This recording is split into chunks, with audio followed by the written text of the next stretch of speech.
What's going on, everybody? Christian from Treasure Town here, and today we've got a huge unboxing.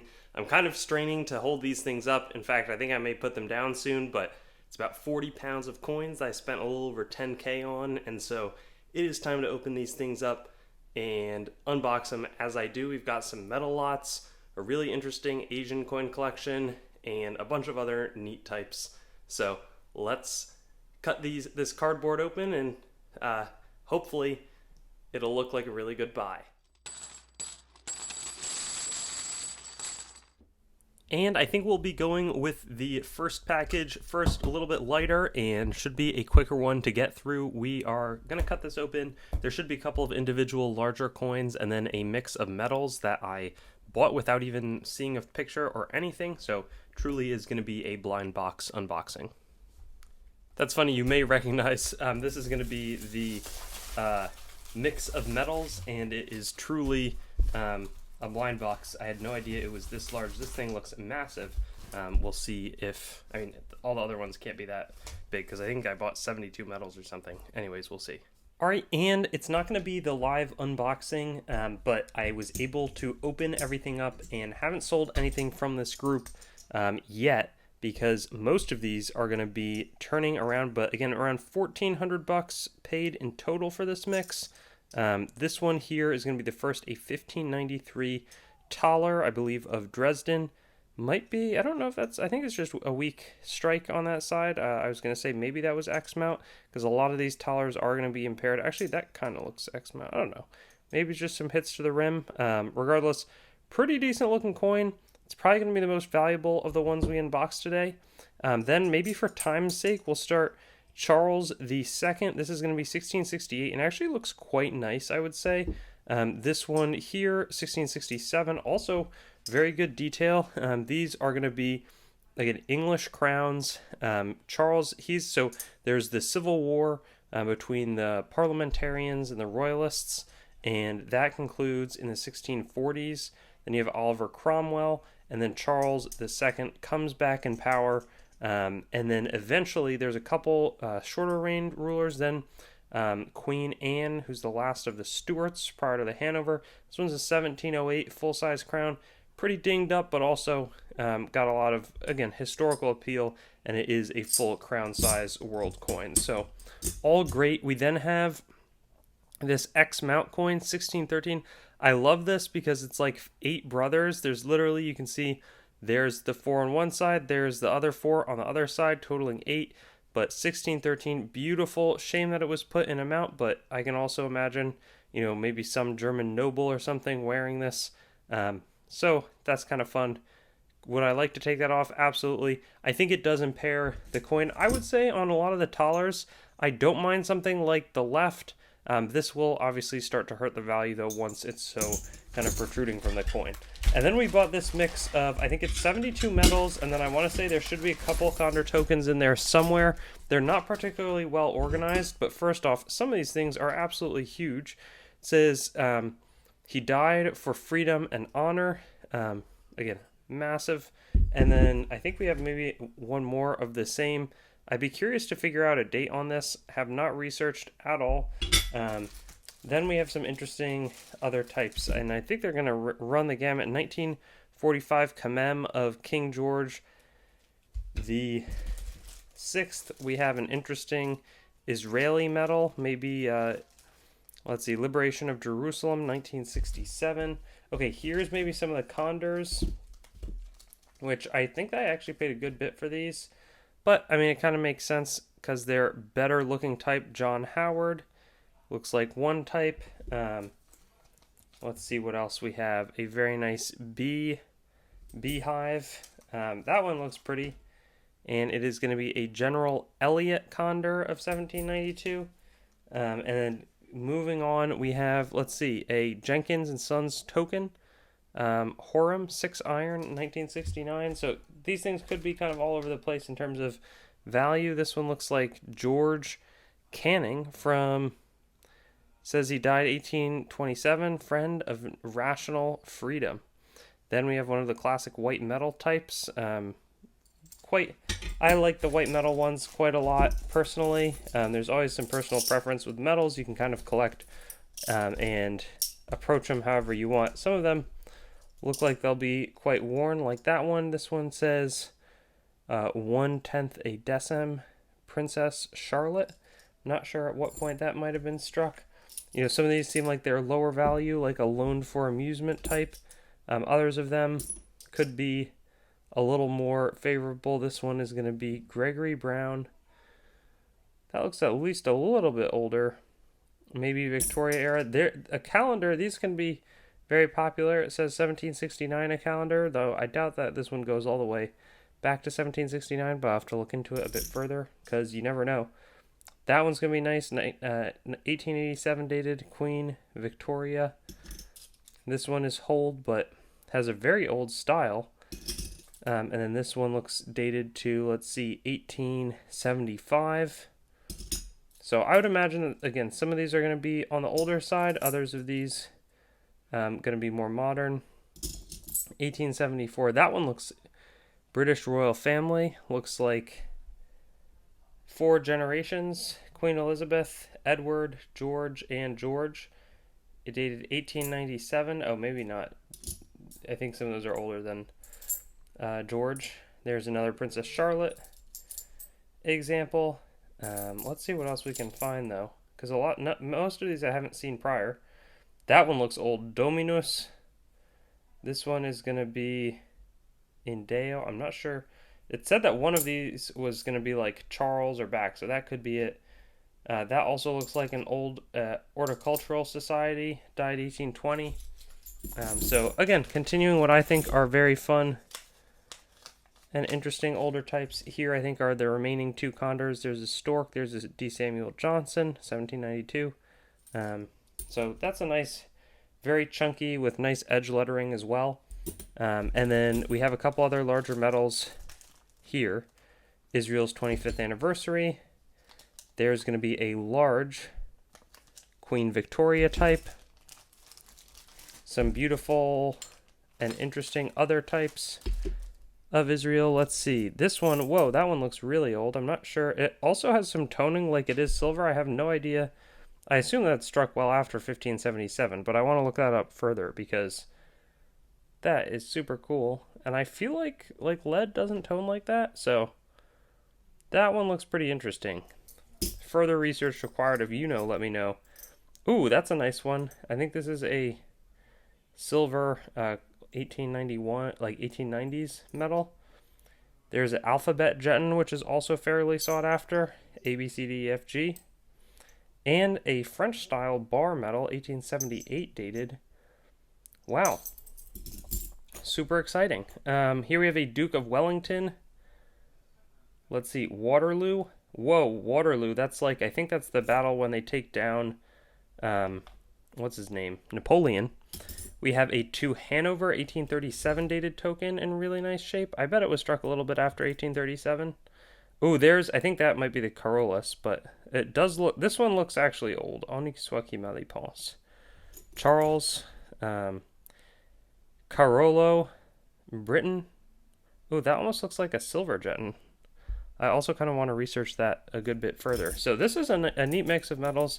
I bought it as just 72 metals, sight unseen, and I think that it will turn out well. But the worst case is that I learn some new stuff. There's William. You know, learn a bunch of new history. There's Leopold I, King of the Belgians, dated to 1856. Ooh, and a really tiny, what does that even say? Albert Prince of Wales, born in 1841. Truly a cool mix. And then, let's see, anything.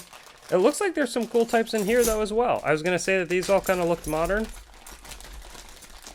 I'll pull a quick handful, and you can tell me what you think. But an interesting style. I mean, that looks a little more modern. That one certainly looks modern. Oh, John Jenkins and Sons. Let's see. Interesting. Iron Experiment. Yeah, this is modern. 1982. Royal Highness Birth of Prince William. That one's as recent as 2006. This one looks old, though. Or at least retro style. 1670, 1970, that's a cool Hudson's Bay commemorative. So I could see some of those having historical appeal.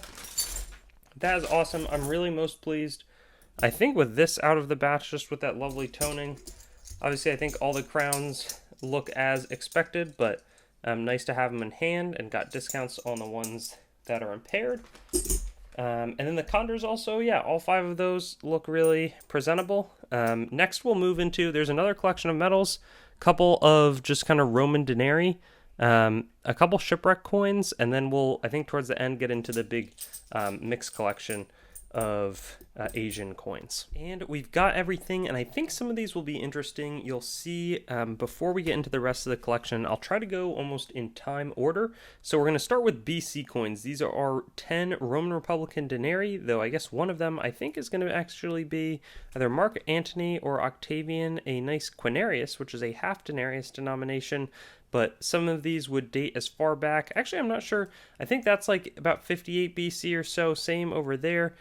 We do have a very interesting... Actually, a lot of these are going to be, I guess, like 60s BC up to 40s BC. Because this one over here purports it was sold as a foray, which is like a... I'm nervous that it actually could be outright fake. I paid a ton, paid way up for this because this is a Julius Caesar denarius, so those are always super high premium.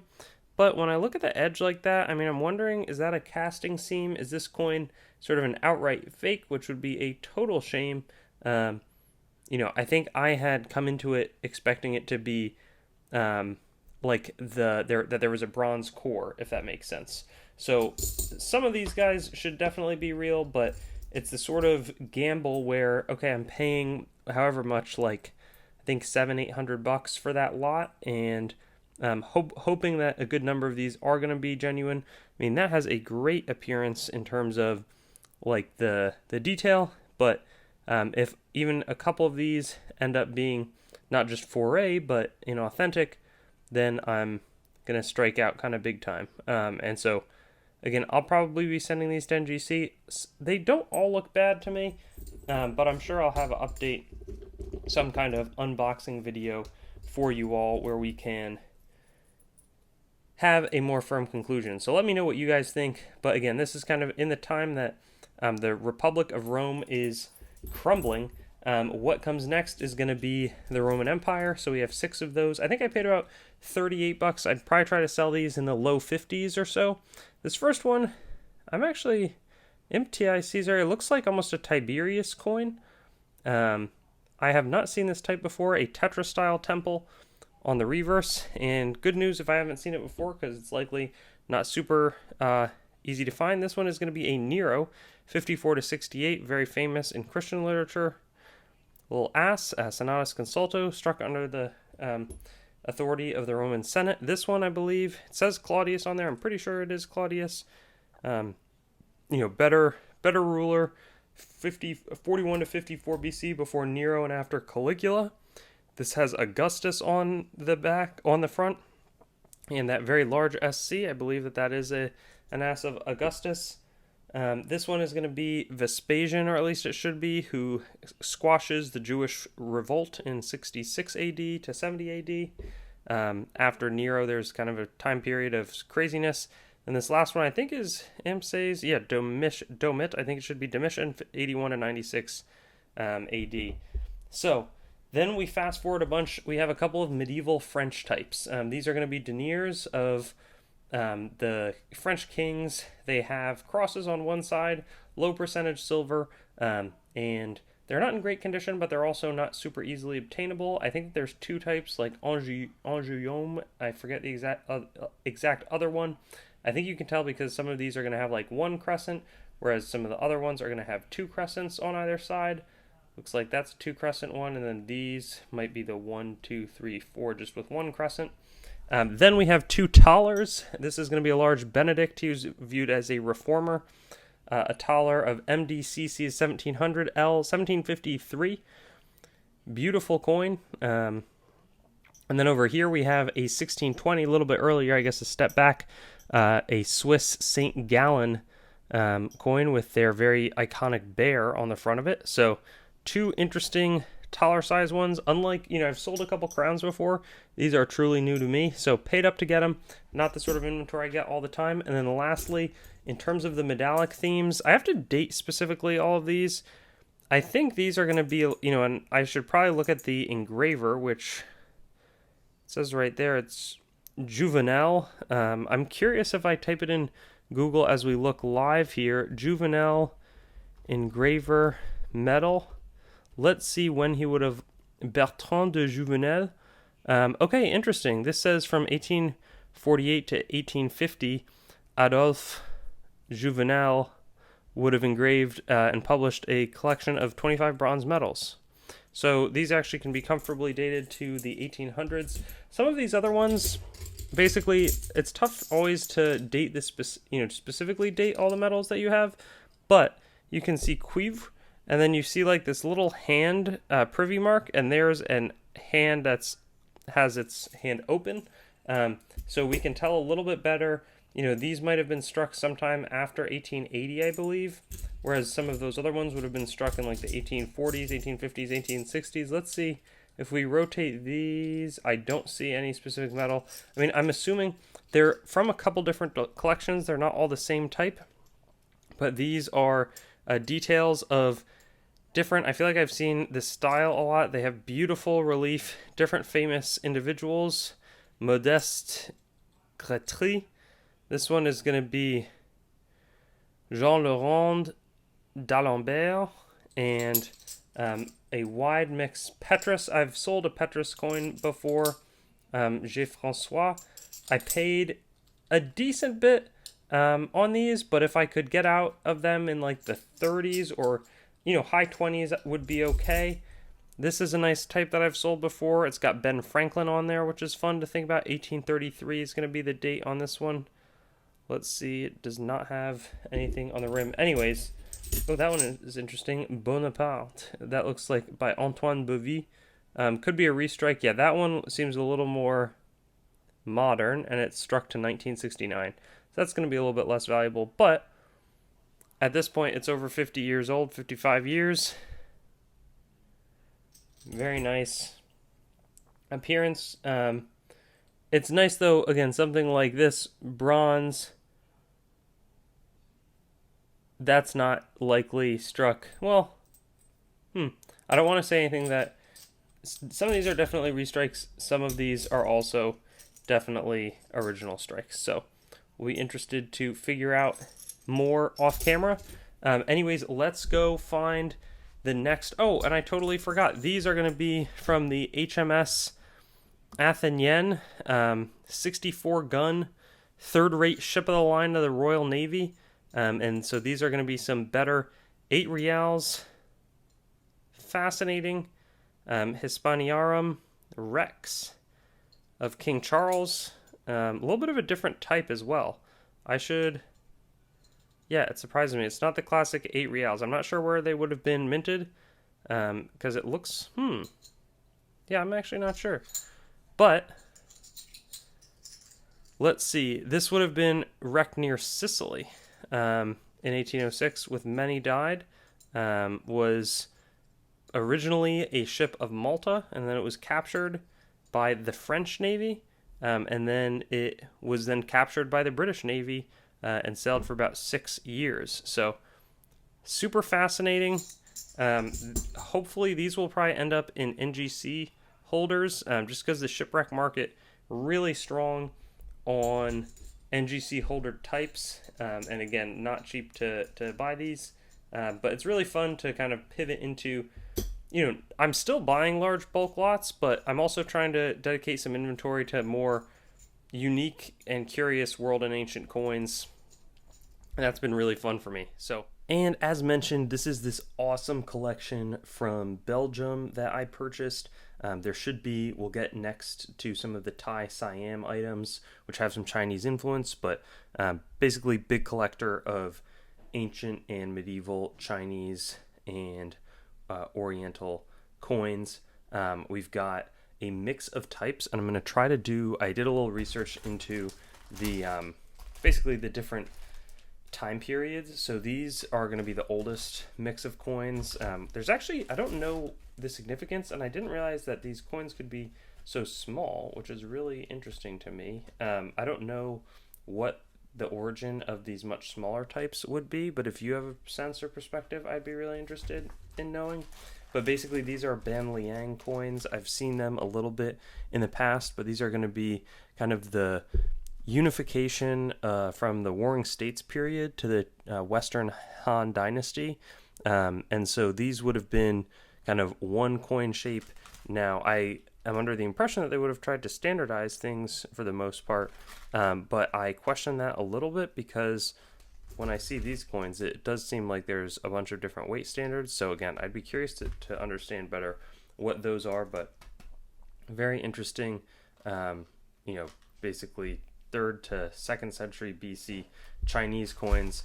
The next one that comes up, and it makes sense because this was a pretty short-lived ruler, and so given that it was short-lived, then you have all these coins that are produced, and they're likely to be together, but then they're not going to be bought or sold after that ruler leaves power. So these are Wang Mang from the Qin dynasty. These are the Huochuan coins, and these are like lifetime of Christ. So also quite fascinating.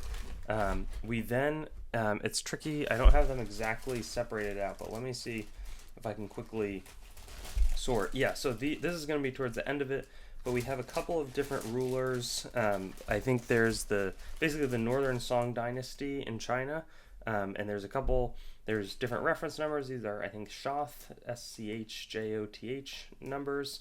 These are Huizong towards the end of it, but there's going to be, let's see, who's the ruler? Chozong, who would have gone prior, and really just Shenzong before that. And then I want to say, where's the last of them? Anyways, there's the earlier ruler from the 1020s, and then we then get into some of the earlier Vietnamese types. And so again, I don't have everything exactly separated out. Well, I have it separated out, but it's not in perfect order, which is pretty interesting because I think, I didn't realize the extent that here's some more modern cash coins kind of pre-World War One, really towards the end of the Vietnamese period. There's basically French control at this point, and so you have some here. Where's the other? This is kind of intermediary. This is under like a revolution or pre-revolution time, as there's a bunch of fragmentation across all of Vietnam. I think that these are more modern. Yeah, these are, I think, French rule as well. If you think about some of the French Indochina is what it's really, if you ever think, oh, I have French Indo-Chinese coins, that's what we're talking about. Again, all different types, and so cool to have it from an old collection as we do here. Here is going to be some of those earlier, like these are 1251 to 1258 under, I think it's Tran Tai Dong, Nguyen Win Fong. Again, learning as I go, but it seems like, there's going to be a ton of Chinese like themes in terms of the coins that's imitating, but there's clear kind of local authority, local production, and they would have actually defeated the Mongols a couple of times. So I find that to be quite historically significant and interesting. These are really kind of cool as well because they're contested in terms of their attribution. There's, it shows there's a lot of interesting numismatic scholarship. I'll try to link the article below, but these would have been the Anfap coins. A lot of people think that they're like 1400 to 1428 or so when these would have been struck, but then this one, I think it's François Thierry, which we have the FT numbers, so had to put that together in some of his old attribution, would have thought that they were later, kind of late 1500s to 1700s. So it shows that not all of numismatics is decided, which makes it such an interesting kind of time period to study. There's the other coins that would have gone along with basically Ming China invading and occupying Vietnam. There's kind of the golden age of Vietnam, peak imperial Vietnam, with a strong Confucian bureaucracy into kind of the 1460 to 1500 or so. time period. Again, there is some of these are the ANFAP contested types, actually, so maybe I was wrong about the other ones that I brought up. These look like possible Northern Song, which they are. That's the last of them. And then we have some of, even over here, different mix of kind of early 1500s, the lay decline, where there's corruption. There's apparently, coinage, kind of is lower quality, though I think these are some of the nicest ones. And then over here, this is going to be a lot later under Quang Trung. They defeat a Qing Dynasty invasion with a very short reign. So again, really, really interesting across the board. I want to show next the last portion of this collection because there's a couple of pretty awesome albums of Thai and Siamese gambling coinage, but we'll get to that right after this. And as I mentioned, hopefully this is extremely cool because I think it is and was thrilled to pick these up. Basically, these were struck between about 1760 to 1875 per Charles Opitz's ethnographic study of traditional money. They would have been struck in mostly Siam or Thailand, and there were really gambling tokens made in China, but they were used in some of the different areas as small change. And I feel like porcelain is just a really interesting basically type to have, and there's some fantastic designs. So I feel like there's some that are pretty basic, and we'll flip through these albums just to give you a sense of what some of these might look like. But I mean, there you have an obverse with really like a face on it, a beautiful fish. Many of them do feature characters, as you'll see, but some of the more elaborate designs are fairly tough to come across. I mean, I have never seen like this shell or fan. That looks like almost a pumpkin, something that could approach a scroll. They're just really fascinating. Two fish. I mean, some of these hopefully are rare as I get into exploring them. But, I promised that I would kind of show, all the different types, and I feel like there are just some fantastic. Some of these are really large as well. Just interesting style. There's also going to be, obviously, as you can see, some more plain ones, though there's, I could say that they're fairly elegant in their style without having a ton of the coloration. So those are definitely interesting. Really cool what a collector of ethnographic money could put together over a long period of time. Here we see a lot more colored types. Just again, a lot of blues, but then it really does run the gamut in terms of what they would have struck and put together. So again, beautiful, beautiful items, and needed to call it out. 3 albums of this stuff, or maybe even 4. I think there's one somewhere I'm forgetting. Ripe for an interesting collection. Thanks for watching the video. Make sure to head on over to treasuretown.com and sign up for our email list to stay up to date on everything that's happening, whether it's auction updates, exciting new inventory drops, coin collecting news, or general informational resources. Hope you enjoyed the video, and I'll see you on another one.